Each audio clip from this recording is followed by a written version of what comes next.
அடம் என்னடா வச்சு போற? டேய் நோம்பு வச்சுட்டு அசிங்கமா பேசக்கூடாதுடா. டென்ஷன் ஏத்துடா மச்சான் அந்த மச்சான் மதியம் படத்துக்கு 2 டிக்கெட் இருக்குது, வரியா போலாம்? அஸ்தக்ஃபிருல்லாஹ். டேய் நம்ம நோம்பு வச்சுட்டு படத்துக்குலாம் போக கூடாதுடா, பாவம்டா.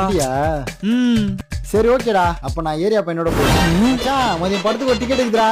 டேய் வா, அசர் தொழுக்கு டைம் ஆச்சு, போலாம். டேய் வாடா. டேய் எனக்கு வேலை இருக்குடா. அப்படி என்னடா வேலை? மச்சான் என் ஆளு வீட்டுல யாரும் இல்லையாடா, நான் போய் சும்மா பாத்துட்டு வந்துடுறேன். அடே சைத்தானிக்கே மச்சான், நோம்பு மாசத்துல என்னென்னலாம் பண்ணக்கூடாது இப்படி எல்லாத்தையும் பண்றியேடா. மச்சான் புரிஞ்சுக்கோடா, நம்ம நோம்பு மாசத்துல நன்மையை மட்டும் தானே சம்பாதிக்க பாக்கணும், இப்படி தீமையை சம்பாதிக்க பார்க்க கூடாது. இந்த ரம்ஜான் மாசத்துல எப்படி இருக்கணுமோ அப்படி இருக்க பாருடா. மச்சான் நீ சொன்னதுக்கு அப்புறம் தான்டா எல்லாமே புரிஞ்சுது. சரி வா, அசர் தொழுக்கு டைம் ஆகுது பாரு, வா போலாம். மாஷா அல்லாஹ், அல்ஹம்துலில்லாஹ். வா போலாம். ஹலோ அப்படியா?